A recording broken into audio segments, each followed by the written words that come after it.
Hello दोस्तों, आप सभी का हमारे यूट्यूब चैनल JRF अकेडमी में आप सभी का स्वागत है। जैसे कि आप सभी को पता है, हमारे यूट्यूब चैनल पर हिस्ट्री के जो मोस्ट इम्पोर्टेंट टॉपिक होते हैं, जिनसे एग्ज़ाम में बार बार क्वेश्चन रिपीट होते हैं और वो सब क्वेश्चन सभी तरह के एग्ज़ाम जैसे कि NTA UGC net, TGT, PGT या अदर स्टेट के जो भी PCS के एग्ज़ाम या हिस्ट्री सब्जेक्ट से रिलेटेड जितने भी एग्ज़ाम होते हैं, उन सभी एग्ज़ामों में वो क्वेश्चन बार बार देखने को मिल जाते हैं। हमारे यूट्यूब चैनल पर उन सभी टॉपिक से रिलेटेड जितने भी टॉपिक होते हैं, वीडियो अपलोड की जाती है। इसके लिए हमने कई सारी वीडियो हमारे यूट्यूब चैनल पर ऑलरेडी अपलोड कर दी है। जो आप चाहे तो प्लेलिस्ट में जाकर medieval history, modern history, ancient history या अदर जो भी एग्ज़ाम हुए हैं, उन सभी के PYQ से रिलेटेड वीडियो वहाँ अवेलेबल है। आज के वीडियो के अंदर हम इन सब चीज़ों के छोड़कर आज हम NTA UGC नेट एग्ज़ाम जो हुआ है हमारा 6 दिसंबर 2023 को, यानी कि जो सेकंड शिफ्ट में जो एग्ज़ाम हुआ था, हालांकि इस बार तो एक ही शिफ्ट में NTA UGC नेट का एग्ज़ाम हुआ है। तो उस एग्ज़ाम के अंदर जो हिस्ट्री का पेपर हुआ था, उसमें कौन कौन से क्वेश्चन आए थे, उसके ऊपर आज हम बात करने वाले हैं। हालांकि ये एग्ज़ाम तो ऑनलाइन हुआ था, तो जिन लोगों ने एग्ज़ाम दिया है उन लोगों ने बताया उनके मेमोरी में कौन कौन से प्रश्न रह गए, उन सभी के ऊपर हम बात करने वाले हैं। तो लगभग 37 से ज़्यादा प्रश्नों के ऊपर लगभग 40 प्रश्न के आसपास आज हम बात करने वाले हैं। इन प्रश्नों के ऊपर बात करेंगे, इनके आंसरों को जानेंगे। इसके अलावा कौन कौन से प्रश्न हमारी प्लेलिस्ट की वीडियो जो डली हुई है, जो लगभग 100 या 120 कुछ के आसपास वीडियो डली हुई है, उन्हीं से क्वेश्चन देखने को मिल जाते हैं कई सारे, क्योंकि लास्ट एग्ज़ाम में भी आए थे और इस एग्ज़ाम में भी काफ़ी ज़्यादा क्वेश्चन देखने को मिले हैं। इसके अलावा जो हमारे द्वारा टेस्ट सीरीज चलाई जा रही है, उनमें से भी क्वेश्चन काफ़ी ज़्यादा देखने को मिले हैं। लगभग बताया है कि 70 से 80 क्वेश्चन हमारी टेस्ट सीरीज से ही देखने को मिले हैं। 100 क्वेश्चनों को तो पूरा एग्ज़ाम होता है, उसमें से भी अगर 70 से ज़्यादा क्वेश्चन अगर टेस्ट सीरीज से अगर आ रहे हैं, तो आप मान सकते हो कि एग्ज़ाम पास करने के लिए काफ़ी है इतने क्वेश्चन। तो चलते हैं हम हमारे क्वेश्चनों के ऊपर, कौन कौन से क्वेश्चन आए थे, उनके आंसर क्या हैं, ये भी जान लेते हैं।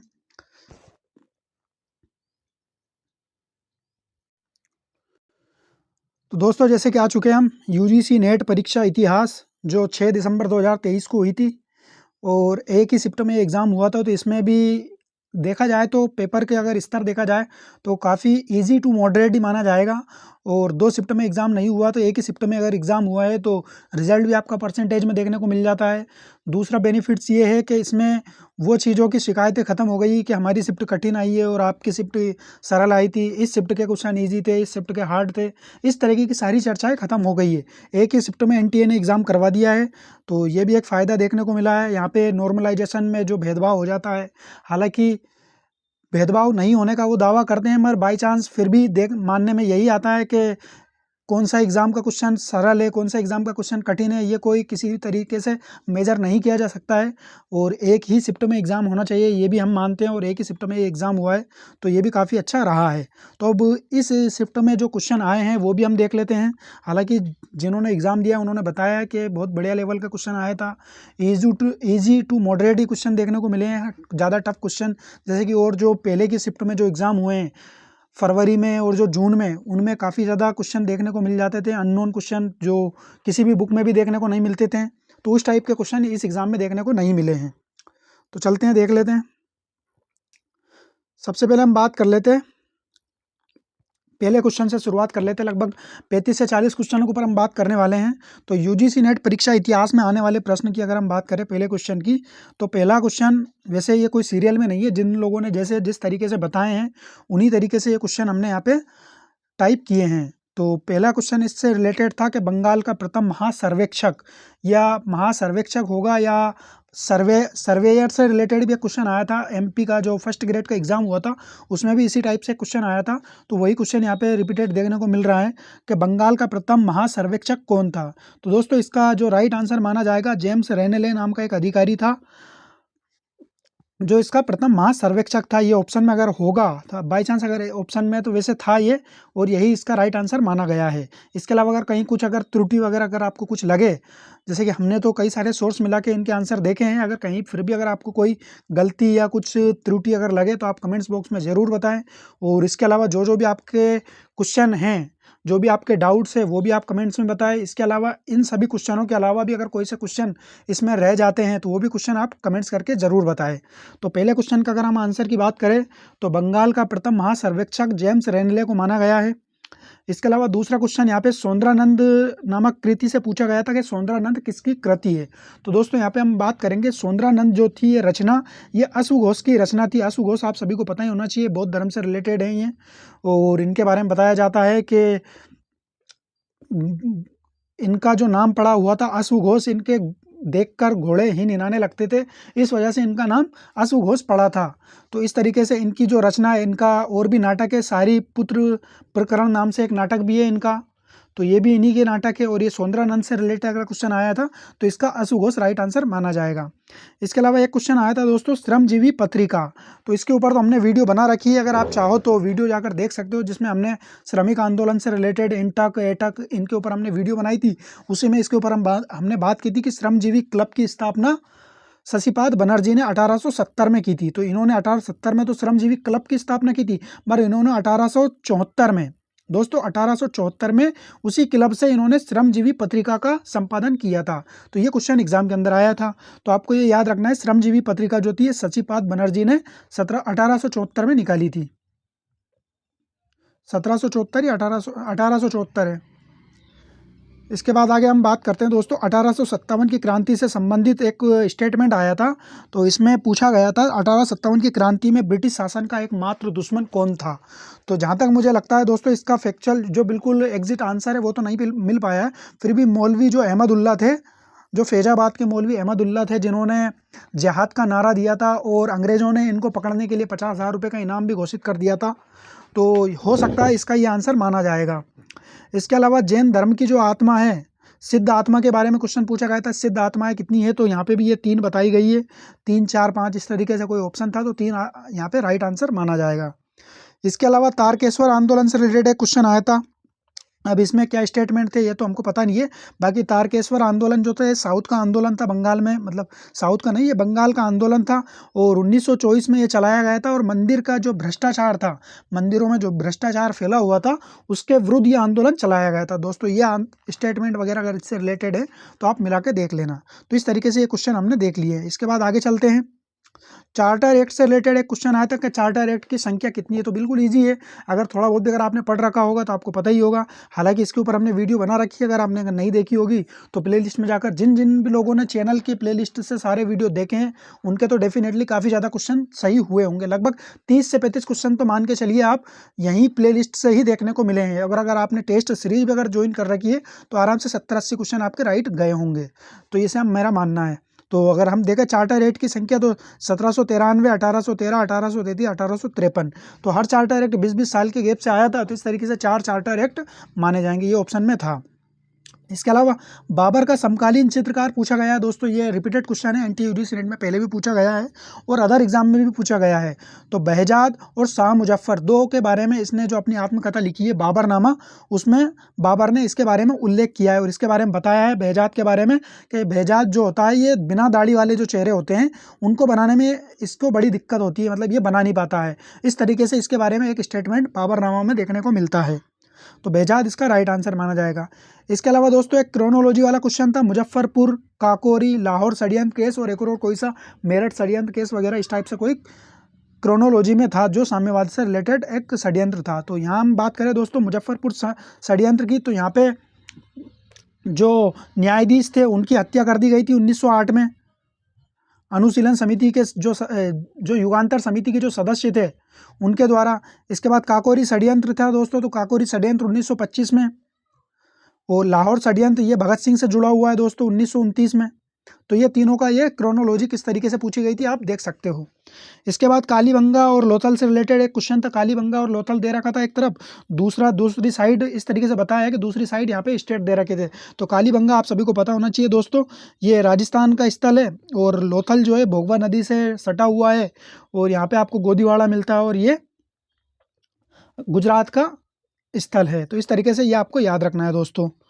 इसके बाद सुभाष चंद्र बोस से संबंधित एक क्वेश्चन था, तो पता नहीं इसके बारे में कौन सा क्वेश्चन था, इसका एग्जिट तो हमको पता नहीं चल पाया है। कोई बता रहे थे कि जो पट्टाभी सीतारमैया के साथ जो इनका इलेक्शन हुआ था उससे रिलेटेड अगर क्वेश्चन आया था तो उसकी अगर हम बात करें दोस्तों, तो जो त्रिपुरी के अंदर कांग्रेस का अधिवेशन हुआ था 1939 में, वो एक मात्र ऐसा अधिवेशन था आज़ादी से पहले का जिसमें इलेक्शन हुआ था अध्यक्ष पद के लिए, और उसमें इनके सामने पट्टाभी सीतारमैया थे और दूसरे साइड सुभाष चंद्र बोस थे। इन दोनों के बीच में चुनाव हुआ था और चुनाव में सुभाष चंद्र बोस जीत जाते हैं। फिर जीतने के बाद दोस्तों जो उदारवादी दल के जो नेता थे कांग्रेस के, जवाहरलाल नेहरू, महात्मा गांधी और भी जो सरदार वल्लभ भाई पटेल वगैरह वगैरह, इन लोगों सुभाष चंद्र बोस का मतभेद हो जाता है। जो योजना आयोग, जो योजना समिति जो बनाते हैं उनको कार्य नहीं करने देते हैं, तो उससे नाराज होकर सुभाष चंद्र बोस फिर इस्तीफा देके चले जाते हैं, फिर फॉरवर्ड ब्लॉक की स्थापना करते हैं। तो इससे रिलेटेड ये कई सारी लाइन यहाँ पे देखने को मिल जाती है। तो इससे रिलेटेड क्या फैक्ट था एग्जिट, अगर आपको पता हो तो कमेंट्स करके जरूर बताना। इसके बाद सोगोरा ताम्रपत्र से रिलेटेड आया था दोस्तों। सोगोरा और महास्थान ताम्रपत्र जो अभिलेख हैं, ये मौर्य वंश का जो संस्थापक है चंद्रगुप्त मौर्य इसके हैं। और सोगोरा ताम्रपत्र के बारे में बताया जाता है दोस्तों, ये मौर्य एम्पायर का एक मात्र ताम्रपत्र है। बाकी सारे अभिलेख तो आपको पत्थरों पे, पहाड़ों पे, इन पे मिल जाएंगे, गुफाओं पे, मगर ताम्रपत्र कोई भी नहीं मिलेगा। ताम्रपत्र एक मात्र ये है, सोगोरा ताम्रपत्र, और ये आपको उत्तर प्रदेश का जो गोरखपुर जिला है वहाँ से मिला है। और इसकी खास बात ये है दोस्तों, जब चंद्रगुप्त मौर्य के समय अकाल पड़ा था तो वहाँ पे राशनिंग प्रणाली, यानी कि जो अन्नागार, जो होम, जो वेयर हाउस वगैरह थे वहाँ पे, तो उनका चित्र बना हुआ है। लगभग 7 या 8 के आसपास थे, तो उनका चित्र बना हुआ है इस अभिलेख के ऊपर, जो ताम्रपत्र है ना, इसके ऊपर। इसके बाद आगे बात करते हैं 13वां क्वेश्चन की। तो 13वां क्वेश्चन दोस्तों, प्रार्थना समाज, आत्मीय सभा आदि ब्रह्म समाज से रिलेटेड एक क्वेश्चन मैच करने वाला आया था। तो यहाँ पे हम बात करें दोस्तों प्रार्थना समाज, तो ये रामचंद्र पांडुरंग ने इसकी स्थापना की थी। राजा राम मोहन राय ने आत्मीय सभा की स्थापना की थी। आत्मीय सभा 1814 1815 जो भी आया होगा वो हिसाब से, मतलब वैसे तो इसका मैच करने में पूछा था। और आदि ब्रह्म समाज, तो ये देवेंद्र नाथ टैगोर, केशव चंद्र सेन वगैरह इनसे रिलेटेड थी, तो ये आपको मैच करना था यहाँ पे। इसके बाद क्वेश्चन नंबर 14 की अगर बात करें दोस्तों, क्वेश्चन नंबर 14 इस तरीके से पूछा था यहाँ पे, जहांगीर के समय के चित्रकार को उपाधि, तो जहांगीर के समय जो चित्रकार थे उनको कौन सी उपाधि दी गई थी। तो इसके समय 2 ही लोगों को ज़्यादा जो फेमस क्वेश्चन है वो पूछा जाता है बार बार, कई बार ये NTUGC रेट में भी रिपीट हो चुका है और दूसरे एग्जाम में भी आया है। तो मंसूर को नादिरुल असर की उपाधि दी थी और अबुल हसन को जो है नादुरुल जमा की उपाधि दी थी। तो ये हमने जो चित्रकला वाला क्लास है उसके अंदर ये करवाया है बहुत अच्छे से, और ये प्रार्थना समाज वाला भी हमने उसके अंदर से करवाया है। तो ये प्लेलिस्ट के क्वेश्चन है, देख सकते हो आप, इस तरीके से आ रहे हैं डायरेक्ट। इसके अलावा कांग्रेस के अधिवेशन से रिलेटेड क्वेश्चन आया था दोस्तों, तो यहाँ पे भी एक क्रोनोलॉजी थी या मैच करने वाला था, शायद मैच करने वाला था। तो 1906 का जो अधिवेशन हुआ था, ये कलकत्ता के अंदर अधिवेशन हुआ था जिसमें दादा भाई नौरोजी ने स्वराज के लक्ष्य घोषित किया था। इसके अलावा 1917 का अधिवेशन हुआ था जिसकी अध्यक्षता एनी बेसेंट बनी थी। इसकी खास बात यह है कि दोस्तों कांग्रेस का एकमात्र अधिवेशन था जिसमें पहली बार महिला ने अध्यक्षता की थी। हालांकि भारतीय महिला का अगर आएगा तो 1925 का कानपुर अधिवेशन सरोजनी नायडू का माना जाता है, मगर अगर पूछे आपसे कि कांग्रेस का पहला अधिवेशन कौन सा है जिसकी अध्यक्षता महिला ने की थी, तो वह 1917 का अधिवेशन है। इसके बाद दोस्तों 1921 का एक अधिवेशन से रिलेटेड भी आया था, तो इसमें भी CR दास को अध्यक्ष चुना गया था, मगर CR दास उस समय जेल में थे, तो इसलिए इनको हाकिम अजमल खान ने इस अधिवेशन की अध्यक्षता की थी। इसके अलावा एक और अधिवेशन था जो यहाँ पे बताया नहीं गया है किसी के द्वारा, अगर आपको याद हो तो वो कमेंट्स करके ज़रूर बताएं। तो 4 अधिवेशन और 4 का अध्यक्ष से मिलाने का ये क्वेश्चन था। इसके अलावा क्वेश्चन नंबर 16 की अगर हम बात करें दोस्तों, तो क्वेश्चन नंबर 16 महाभारत का अंग्रेजी अनुवाद से रिलेटेड क्वेश्चन था, मगर इसका ऑप्शन क्या था ये हमको पता नहीं चल पाया है। कोई अबुल फजल वगैरह कुछ ऐसा कुछ बता रहे हैं, मगर पता नहीं इसका क्या किस तरीके से क्वेश्चन पूछा गया था, तो ये क्लियरली यहाँ पे हमको पता नहीं चल पाया है। तो ये आपको याद रखना है दोस्तों, अगर ये आपको याद हो तो ये आप कमेंट्स करके ज़रूर बताएं। इसके अलावा कालिदास की रचनाओं से रिलेटेड क्वेश्चन था एक, कुमार संभव की रचना, कालिदास की रचना, इसके अंदर भगवान शिव और उनके पुत्र जो है कार्तिक के जन्म से रिलेटेड यहाँ पे वर्णन मिलता है। तो यह कंटेंट पूछा था कि इस कुमार संभव के अंदर क्या कंटेंट था। इसके अलावा ऋतु संहार का भी कंटेंट पूछा, ऋतु संहार के बारे में भी ये जानकारी मिलती है कि ये जो कालिदास है इनकी पहली रचना मानी जाती है। ऋतु संहार प्रकृति से रिलेटेड है, देख सकते हो आप, तो ये आपको याद रखना है। इसके अलावा हेरोडोटस के बारे में पूछा था कि हेरोडोटस ने किसके बारे में उल्लेख किया है, तो हेरोडोटस ने रोम और स्पार्टा के मध्य जो युद्ध हुआ था दोस्तों उसके बारे में उल्लेख किया है। तो ये क्वेश्चन NTUGC नेट का जो एग्जाम हुआ उसके अंदर पूछा गया था, तो ये आपको याद रखना है, आप मिला सकते हो इसको। इसके अलावा गौड़ बहू की रचना पूछी गई है दोस्तों, तो यशोवर्मन जो था, यशोवर्मन के दरबारी कवि थे वाकपति, उन्होंने गौड़ की रचना की थी। और ये मोस्ट इंपॉर्टेंट क्वेश्चन है दोस्तों, बहुत सारे एग्जामों के अंदर आया है और एनटीए यूजीसी नेट में भी लगभग 2 से तीसरी बार ही ये आया होगा। तो ये आपको मोस्ट इंपॉर्टेंट है, जो नेक्स्ट टाइम जो एग्जाम देने वाले हैं उनको इन क्वेश्चनों को इग्नोर करके नहीं जाना है, इनसे रिलेटेड या इनसे टच करके ही आपको पढ़ के जाना है। इसके अलावा इतिहास इतिवृत्त से रिलेटेड आया था, तो इसका आंसर दोस्तों टाइनबी को माना जाता है। इसके अलावा श्री रमालू की मृत्यु से रिलेटेड एक क्वेश्चन आया था दोस्तों, तो इसमें अक्टूबर 1952 है, तो कंट्राडिक्ट करती है इसकी डेट, और एग्जाम के अंदर कौन सी क्या डेट आई थी वो आप देखना। अक्टूबर से रिलेटेड अगर कोई डेट अगर है उसके अंदर, तो अक्टूबर 1952 जो है उसका राइट आंसर माना जाएगा। तो इन्होंने अनशन किया था आंध्र प्रदेश के स्थापना के लिए। जब भारत की आज़ादी हुई थी तो भाषाई आधार पर गठन करने का विरोध हो रहा था काफ़ी ज़्यादा, तो इन्होंने अपने आंध्र प्रदेश यानी कि अपने प्रदेश को गठन स्थापित करने के लिए इन्होंने एक आंदोलन किया था, आमरण अनशन शुरू किया था श्री रमुलू ने। तो फिर इनकी मृत्यु हो जाती है उसी अनशन में। तो उस अनशन की डेट पूछी थी कि कब इनकी मृत्यु हो जाती है, तो अक्टूबर 1952 में इनकी मृत्यु होती है। अब ये 25 अक्टूबर कितना क्या डेट आई है वो आप बताना इसमें कमेंट्स करके। इसके अलावा अर्थशास्त्र से रिलेटेड दोस्तों, तो अर्थशास्त्र के ऊपर तो हमने पूरी एक वीडियो बना रखी है, अगर आप चाहो तो वहाँ जाकर देख सकते हो। तो अर्थशास्त्र के भाग और अध्याय पूछे थे अधिकरण, तो 15 तो इसके भाग है और 180 इसके अध्याय। और संस्कृत भाषा में अर्थशास्त्र के जो रचना है वो कौटिल्य की रचना है। उसके अंदर राजनीति से रिलेटेड जितनी भी जो भी जानकारी है सारी पता चलती है हमको, ये आपको याद रखना है। इसके अलावा अगले क्वेश्चन की अगर हम बात करें दोस्तों, तो षडगुण नीति, ये भी अर्थशास्त्र रिलेटेड ही है। षडगुण नीति से संबंधित ये हमने टेस्ट सीरीज में क्वेश्चन करवाया था बहुत अच्छे से। तो जिन्होंने भी टेस्ट सीरीज ज्वाइन कर रखी है वहाँ पे इन लोगों को पता ही होगा किस तरीके से हमने संधि, विग्रह, यान, आसन इनके बारे में हमने वहाँ पे क्वेश्चन करवाया था। तो वहाँ पे ये षडगुण नीति जो राज्य विस्तार करने के लिए राजा के द्वारा, अर्थशास्त्र में इस बात का उल्लेख मिलता है कि जो चाणक्य ने बताया कि अपना जो शासक है वो अपना राज्य विस्तार किन किन नीतियों से कर सकता है, तो वो षडगुण नीति के बारे में यहाँ पे बताया गया है। संधि करके, विग्रह करके, यान करके, आसन करके, इस तरीके से 6 नीतियाँ बताई थी। इसके अलावा नील दर्पण का पूछा था दोस्तों, तो नील दर्पण जो नील आंदोलन हुआ था बंगाल के अंदर नील की खेती के लिए, तो उसमें दीनबंधु मित्र ने नील आंदोलन जो हुआ था उससे प्रेरित होकर या उस आंदोलन से संबंधित एक उन्होंने अपनी साहित्य की रचना की थी, नील दर्पण, और इसके लेखक दीनबंधु मित्र थे। ये आपको याद रखना है। इसके अलावा पालखेड़ा युद्ध के बारे में पूछा गया था दोस्तों, तो पालखेड़ा का युद्ध जो हुआ था, ये जो बाजीराव प्रथम है, पेशवा बाजीराव प्रथम, उनके और हैदराबाद का जो निजाम था चिंकलिच खा या आसफ जहाँ, कुछ भी कह सकते हो आप इनको, निजामुल मुल्क, तो इन सभी से मतलब ये तीनों नाम एक ही व्यक्ति के नाम है। तो इनसे इनका युद्ध हुआ था, पालखेड़ा का युद्ध। 7 मार्च 1728 का युद्ध हुआ था। इस युद्ध में हैदराबाद के निजाम को पराजित कर दिया था। फिर उसके बाद एक संधि होती है, वो संधि कौन सी होती है दोस्तों आपको कमेंट्स करके बताना है। पालखेड़ा के युद्ध के बाद कौन सी संधि आसफ जहाँ के साथ बाजीराव प्रथम ने की थी, ये आपको कमेंट्स करके बताना है दोस्तों। इसके बाद सिकंदर पोरस और अशोक के अभिषेक से रिलेटेड एक क्रोनोलॉजी आई थी, तो ये भी हमने आपको जो क्रोनोलॉजी वाला पार्ट है जिसमें हमने पार्ट 1 के अंदर प्राचीन भारत की जो क्रोनोलॉजी से रिलेटेड फैक्ट करवाए थे उसमें हमने करवा रखा है। तो सिकंदर पोरस का युद्ध 326 BC में, या जब भारत आता है तो उसके बाद सिकंदर पोरस का युद्ध होता है। 269 में इनका राज्याभिषेक होता है। अशोक का जो किस भी तरीके से क्या पूरा क्रोनोलॉजी का इसका स्टेटमेंट था वो आप कमेंट्स करके ज़रूर बताएं कि किस तरीके से आया था, तो उसका पूरी तरीके से हम कर सकते हैं। इसके अलावा अनुशीलन समिति से रिलेटेड एक क्वेश्चन आया था। अब अनुशीलन समिति से रिलेटेड कौन सा क्वेश्चन था ये तो एग्जैक्ट में पता नहीं चल पाया है, मगर इसकी जो स्थापना की गई थी दोस्तों बंगाल के अंदर की गई थी, एक तो कलकत्ता में, दूसरी ढाका के अंदर, और प्रमथ मित्रा के द्वारा इसकी स्थापना की गई थी अनुशीलन समिति की। ये आपको याद रखना है। और दोस्तों अनुशीलन समिति का जो नारा था वो खून के बदले खून, यानी कि अगर किसी ने अगर हमारा खून बहा दिया है किसी भी साथी का तो हम भी खून बहाएंगे, इस तरीके से इन्होंने नारा दिया था। और ये भी हमने प्लेलिस्ट के अंदर वीडियो मिल जाएगी आपको, वहाँ पे हमने ये करवाया है।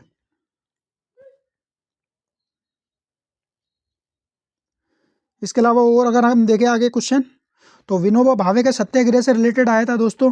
एक तो 1951 में इन्होंने भूदान आंदोलन चलाया था, इसके अलावा इन्होंने जो गांधी जी का सत्याग्रह था, व्यक्तिगत सत्याग्रह, उसके प्रथम सत्याग्रही ये बने थे। अब किस तरीके से क्वेश्चन आया था ये आप कमेंट्स करके जरूर बताएं।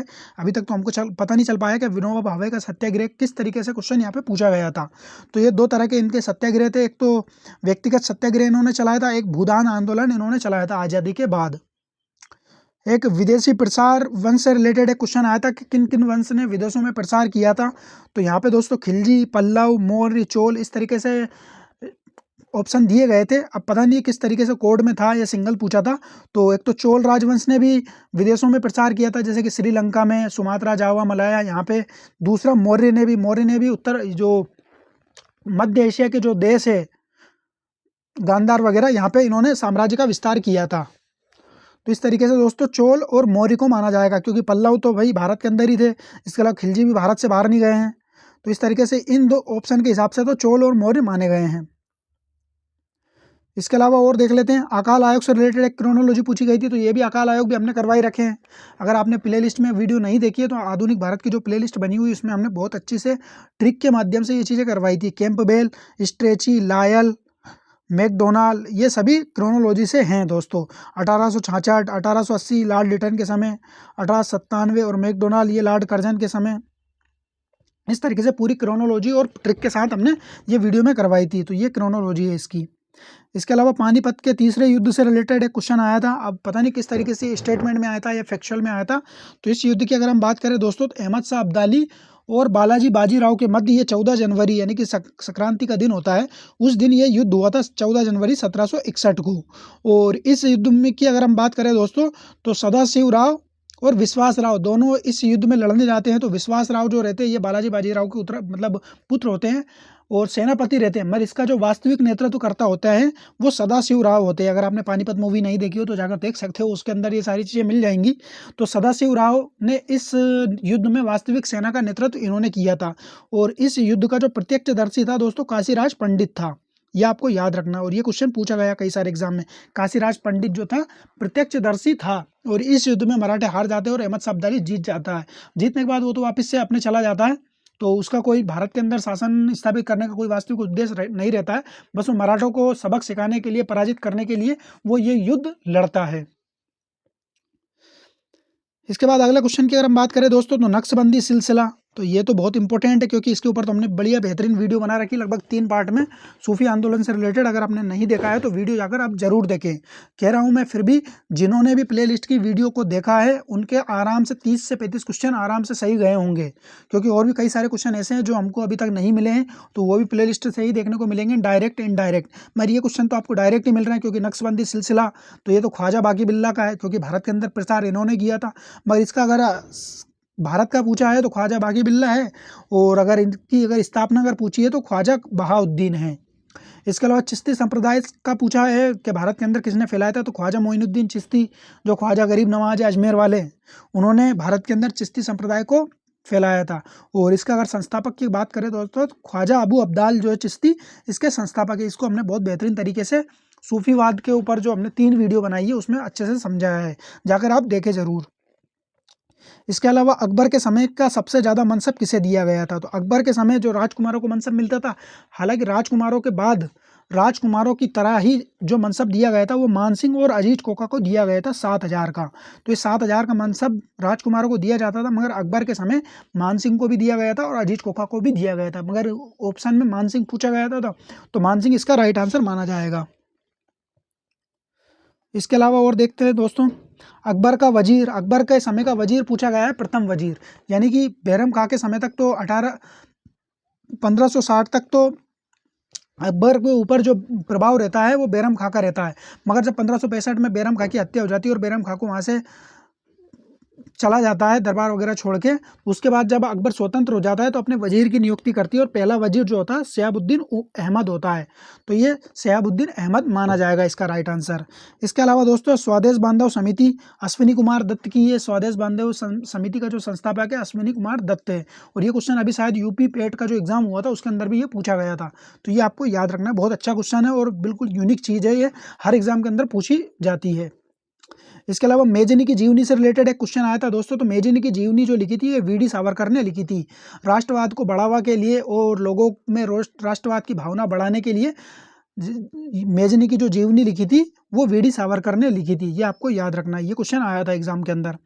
इसके अलावा लास्ट क्वेश्चन आज का सेशन का हमारा, दिल्ली सल्तनत में वारंगल अभियान से रिलेटेड एक क्वेश्चन पूछा गया था कि खिलजी वंश में वारंगल अभियान किसके द्वारा किया गया था।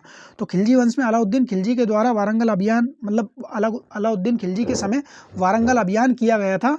और यह अभियान का नेतृत्व किसके द्वारा किया गया था? सेनापति मलिक काफूर था। यानी कि दक्षिण भारत के जितने भी अभियान हैं दोस्तों ये मलिक काफूर ने किए थे। वारंगल हुआ आपका, तेलंगाना का हुआ, इसके अलावा देवगिरी का हुआ, पांडे हुआ, ये सारे अभियान मलिक काफूर के द्वारा किए गए थे। और इसके ऊपर भी हमने वीडियो बना रखी है, अलाउद्दीन खिलजी के अभियान और क्रोनोलॉजी और ट्रिक के ऊपर बेहतरीन वीडियो मिल जाएगी आपको। तो इस तरीके से हमने ये सारी चीज़ें आपको करवा रखी है और ये काफ़ी ज़्यादा क्वेश्चन है और इनमें से कई सारे क्वेश्चन तो आपको टेस्ट सीरीज से देखने को मिले। टेस्ट सीरीज से भी एक भी क्वेश्चन बाहर नहीं गया है। दूसरा जो प्लेलिस्ट की वीडियो है उनमें से भी कई सारे क्वेश्चन देखने को मिले हैं। तो यूट्यूब की जितनी भी प्लेलिस्ट की वीडियो डली हुई आने वाले एग्जाम जो तैयारी कर रहे हैं, जिनका थोड़ा बहुत अभी अच्छा पेपर नहीं गया है या आने वाले एग्जाम के लिए तैयारी करना है, तो वो प्लेलिस्ट के अंदर जितनी भी वीडियो डली है 100-120 वीडियो है और ज़्यादा बड़ी भी नहीं है, वो लगभग 35-40 मिनट 1 घंटे की तो मोस्टली मतलब कम ही वीडियो है, पर 35-40 मिनट की वीडियो, उन वीडियो को आप ज़रूर देखें क्योंकि उन वीडियो को देखने के बाद आपका जितने भी फैक्चुअल डाटा जो एग्जाम के अंदर बार बार रिपीट होता है वो सारी चीज़ें आपको वहाँ पे देखने को मिल जाएगी।